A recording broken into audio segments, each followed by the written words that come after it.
So you're a Cobra owner that like to party a little too hard with your Terminator and snapped a half shaft.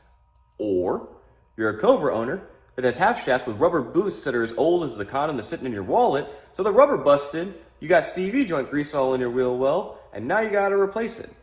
So you crash out, you get yourself a set of G Force half shafts off the internet, and now you're reading the instructions and saying, well, I wonder if they've got a video that walks me through how to install this. If either one of those scenarios describe you, you found the right video. I'm Xavier from Crash Out Motorsports, and today I'm going to show you guys how to install the G Force half shafts into an 0304 Terminator.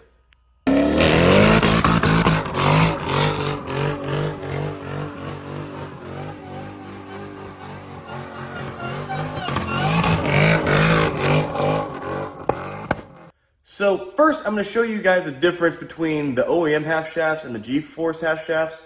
I already took care of one side just so I could go ahead and do a practice run through before I did the video to minimize time and maximize efficiency with telling you guys how to do it.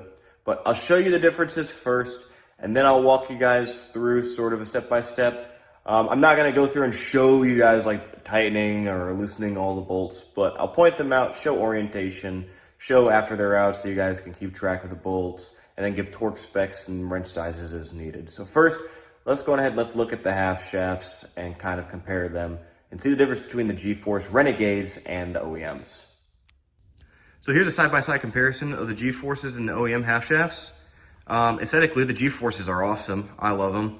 But the key thing is the G Forces are held together by these bolts on both sides, and they're marked so that if there's any movement of this over time, it's something that you can easily observe, whereas the half shafts from the factory are held together by the clamp in the boot. That's what holds this and this together, and so on. So far more security. Shorter boots as well, I also do like that. One thing of note that I wish I had researched further before buying this, because I just wasted like 70 bucks. The thread pitch on the G Forces are far thinner than the OEM half shafts. The OEM half shafts are, I want to say M24 by 2, whereas that is not what this thread pitch is. So there's no need to get replacement retaining nuts for the OEM setup because they won't work on this application. They come with one, use some Loctite per the instructions, and you'll be good to go. But this is the difference between the G Force and the OEMs. Everything is ready to go. It has the ABS ring already pressed on, which is awesome. That was a big selling point for me with these. So let's go on ahead and let's stop talking about how great this is compared to that, and let's get this into the Terminator. This is what we're going to be looking at after we've got the wheel off and the car jacked up. And the first thing that we're going to do is we're going to get this retaining nut taken off. This is a 36 millimeter hex, so it's a big boy. And I'm just going to use an impact lefty-loosey this, and let's get this off. Some people have a lot of trouble with them. Some people, they come off pretty easily. My passenger side came off pretty easily. I'm expecting this to do the same. So let's go on ahead and let's get this off.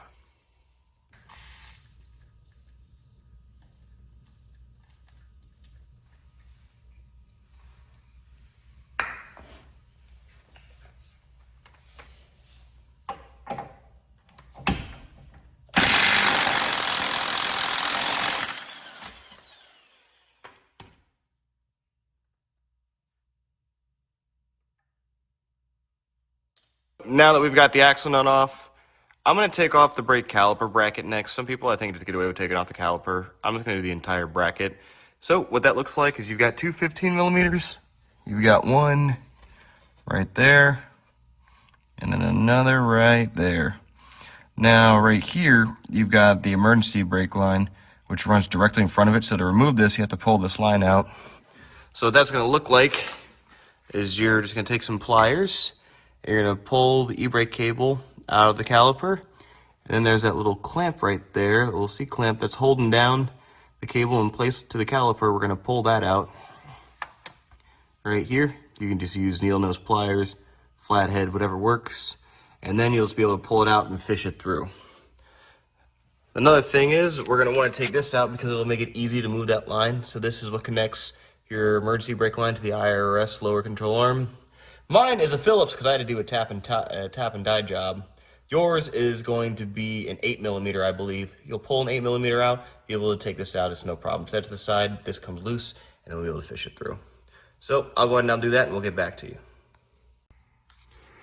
All right, so there's that e-brake line out. There's that little clamp I was talking about. So now we have full access to the 2 bolts that hold the caliper bracket in place right there. So let's get a 15 mil. Let's get these loosened. There we go. Those are the 2 caliper bracket bolts, 15s. There's your brake caliper. Of course, you're gonna hang that up so you don't do any damage to the brake line.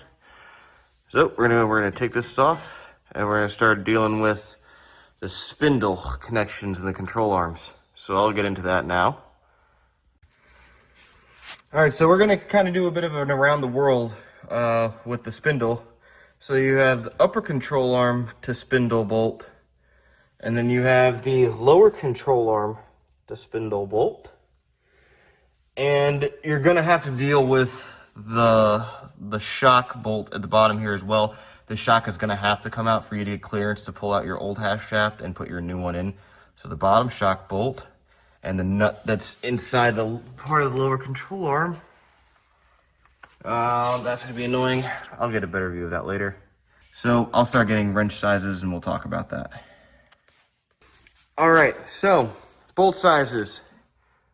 18 millimeter head, 18 millimeter nut. Lower control arm. 15 millimeter head, 18 millimeter nut.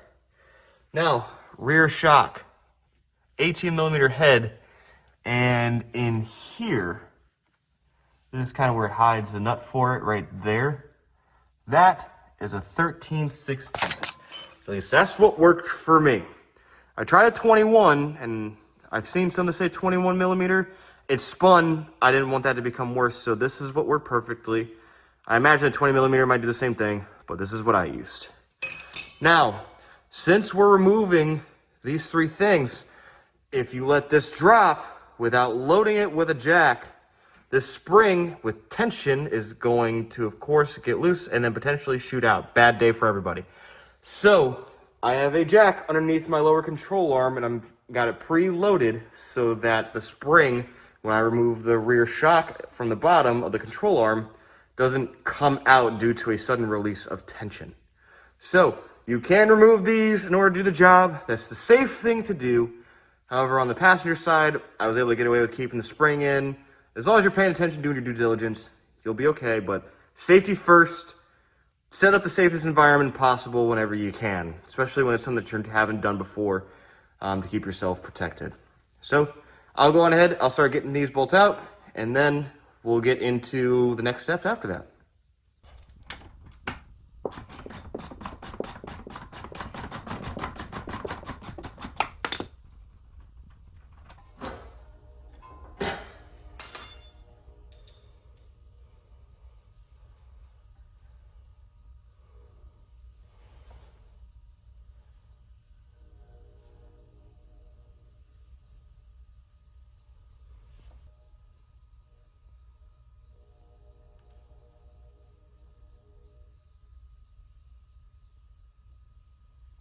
All right, guys, so here's a bolt that comes out of the rear shock.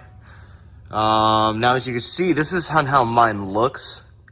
So the only way that I can get something to grip on that is to grab a 13/16, and it just kind of sits perfectly in there.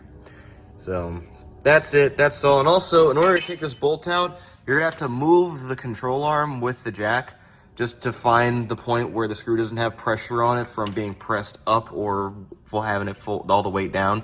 So there is a sweet spot. Just take your time, you'll find it.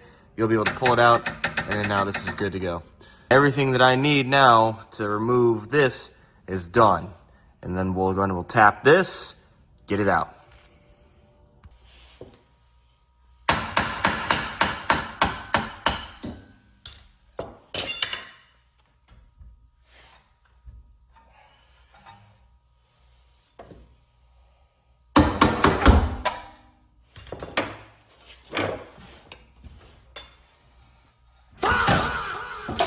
Whoa.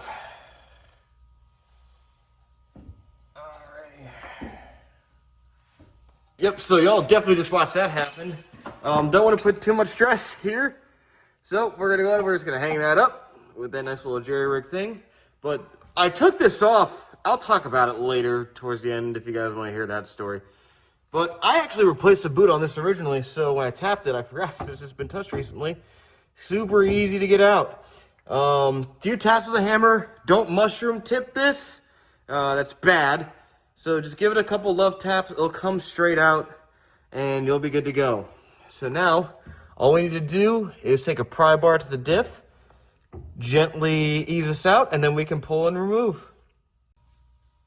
All right, so because this is probably not going to be a one-handed operation, to show you, we're going to take the pry bar, just try to get it positioned in between this and the diff, wiggle this out, and then you'll feel it kind of click and pop, and then she'll be ready to come out. All right, so let's go ahead and get this pulled out, and look at that, she's done. And just so you guys can see now that's out of the car, yep, that is not supposed to, that's not supposed to look like that. So this was slinging just grease everywhere. I actually bought these from Full Tilt Boogie Racing, these boots, in an effort to try to swap them out. It was a pain. This one became a lot more wobbly, and obviously it's sitting wrong. So there's no like written instruction for refurbishing or restoring these. Ford's recommendation whenever these fail, including the boots, is just get a new one. So at first I tried to do the teeth thing, figure out how to do it from the ancient texts, and I just had no luck. So this is why we're throwing G Forces in, because I am tired of dealing with this particular boot having a problem, and this one with the way that it looks giving me a problem at some point down the road that I don't want to deal with. So, all right. Let's go ahead and let's get this in. So technical note, as you're getting ready to install these have C-clamps on them that are fresh from Tre Performance, that are on the half shaft, and this side is what goes into the differential. But what you want to make sure is that your OEM half shaft, as you take it out, has its C-clamp on as well. It's not a common thing for them to not come out when you're pulling your half shaft, but we're dealing with 20-plus-year-old cars at this point. So it's not an impossibility. So just as you're pulling your old one out, make sure that this is not stuck in the differential, because if it is, you want to make sure that you get in there with a little hook and just try to kind of fish that out if you can find it sort of where the half shaft sits, or going through the process of cracking a diff cover, which is not fun. But ideally, when you pull out your half shaft, you see this, that's good, that's the green check, this one has it, goes in, life goes on. So just wanted to point that out very quickly. This is that old one just for comparison. As you can tell, it's there. Also, another quick thing, I'm gonna cover this with some gear oil. Got me an Eaton True Track, so that non-synthetic 80W90 is what we use. Just gonna go ahead and we're gonna put a thin film around all of this, just so that, you know, when it goes in, it's not dry. This is gonna come in contact with bearings, so we wanna make sure that this is lubricated. Put that on, and we're gonna put it in. And one more thing, half shafts are side specific, so make sure that you're looking at the sticker to put it on the right side. So left driver's side, that's where this one's going. Just make sure you do that, because if you flip-flop these, I mean, I'm certain it's no good. It'll throw off your geometry, so put the right one on the right side.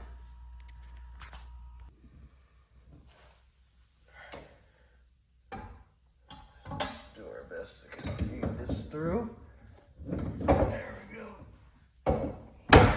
Try not to really let it dangle in either particular direction for too long.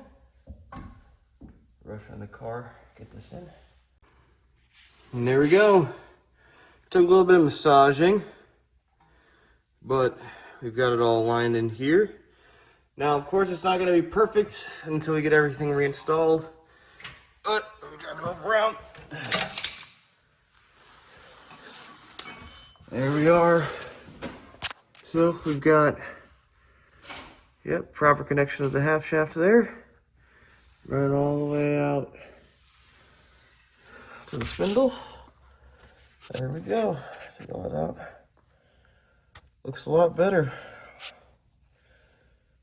Looks like I almost just recently did a full IRS rebuild now with this part. It's all brand new, with the exception of the actual hardware. Again, yep, you'll see that little gap. We're gonna close that in just a little bit. Yep. So let's get to it. We're gonna start getting into the reassembly aspect of all this, so that we can close this out. So as you're doing this, what we're gonna do is we're gonna line all these up. You know, the top, the lower control arm, as well as the rear shock. But you're gonna notice that potentially these, like this, is gonna be at an angle that doesn't slide into your control arm, because these do pivot slightly, the cross-axis joints. I swapped mine out when I redid my IRS rebuild, but all I do in order to adjust them so I can get them to fit in, take the screw that's supposed to go through this, and you can move it around slightly. You don't put a lot of force because you don't want to hurt these any. So just take a screw, gently move it around until it lines up with your control arm, the angle of it, so that it slides right into place. I start with the top, then work on the bottom, and then lastly we'll deal with the shock just to get it all put together, and then I'll tighten it all down to spec, and I'll talk about those torque specs later on in the video. So, got this lined up. Don't mind. A little convincing. Doesn't have to be crazy. Just keep an eye on where it is.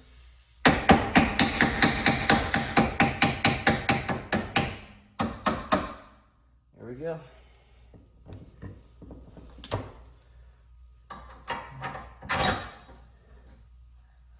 Send our bolt through.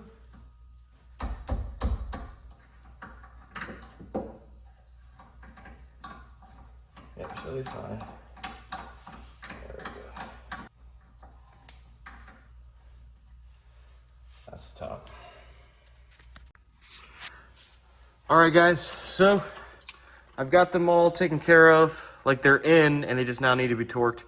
So the torque values for these are as follows. This, the upper control arm to knuckle, 66 foot-pounds. The bottom, lower control arm to the knuckle, 85 foot-pounds. The rear shock to the lower control arm, 98 foot-pounds. So that's what all the torque values are for these three. And if you do just for some reason end up taking off like these bolts here for the sway bar end links, those are 35 foot-pounds. So that's the torque specs for everything that you will have touched.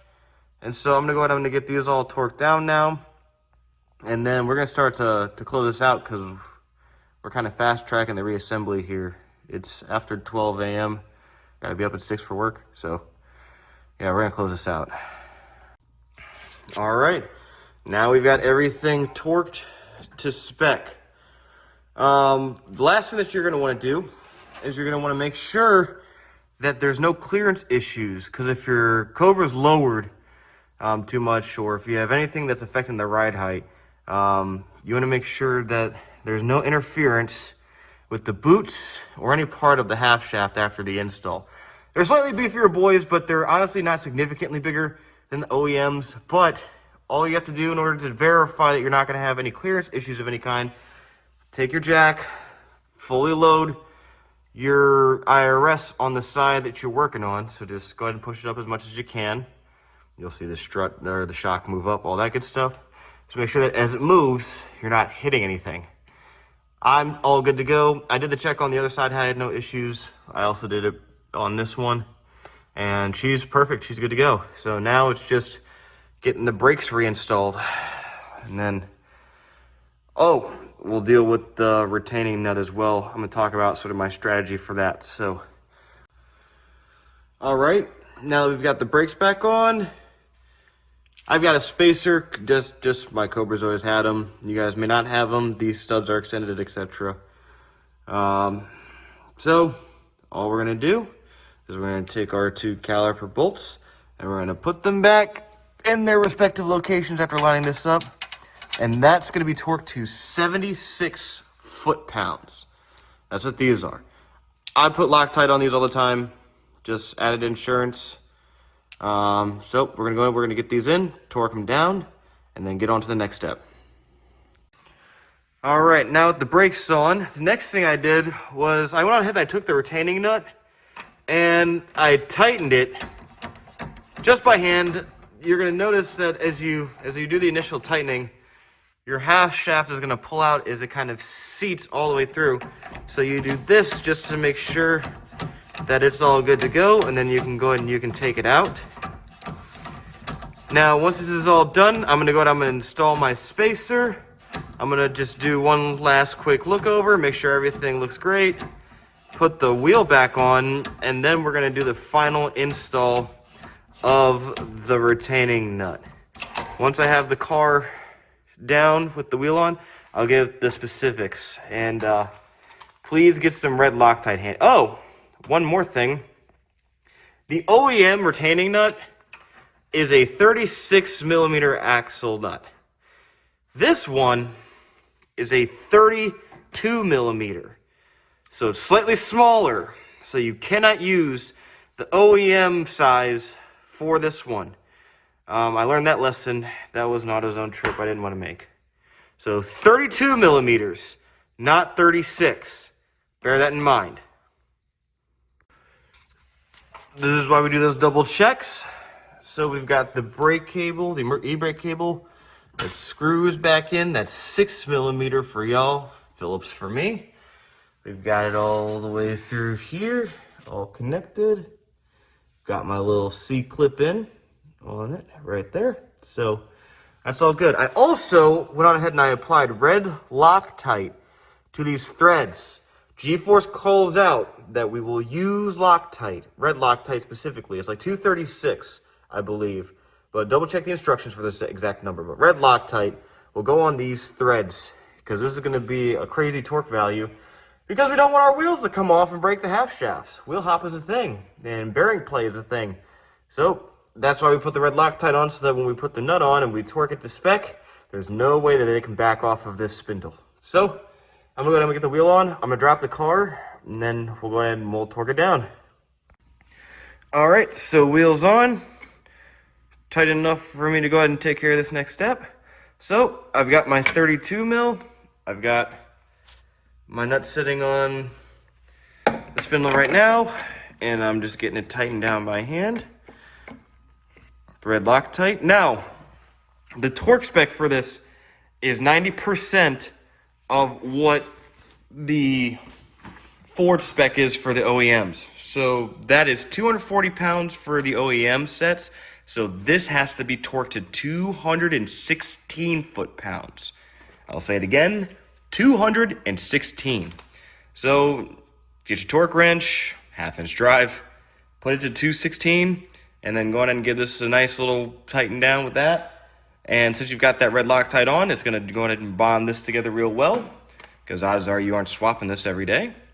And you'll be good to go from there. So let me go ahead and let me get that done, punch this in, and then we'll call it good. It's all done.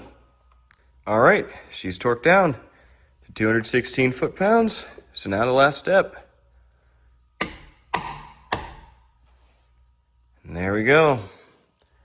That's the half shaft swap. It's all done. Ready to be aligned.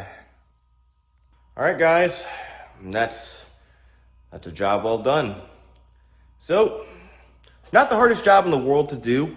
At this point, I've taken the IRS apart more than a Marine has taken his rifle apart and put it back together. So I've had a lot of issues with mine since I've gone through the rebuild, and this was hopefully the last step for me having some long-term fun with this car, because all of my issues have been on the rear suspension.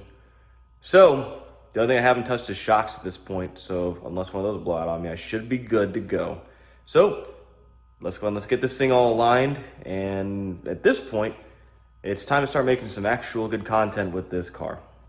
So thank you guys for taking the time for watching this video.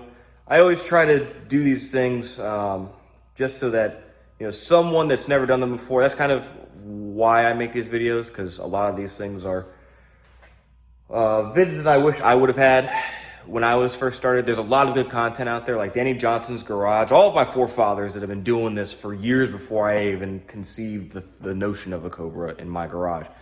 Really paved the way for me to be able to do these things today. But I try to just give that, you know, that beginner's feel to this so that it makes it less intimidating. The questions, the silly what ifs, the AutoZone trips, I try to cover all of that. So again, thank you for taking time to watch my video.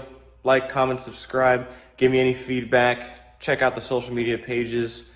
My taillight ordeal, I'm working on that right now as well. I'm actually getting ready to release pre-orders for that. So I'm cooking with a lot of different pots on the stove. So stay tuned. My name is Xavier. This is Crash Out Motorsports. Till next time, y'all. Take it easy.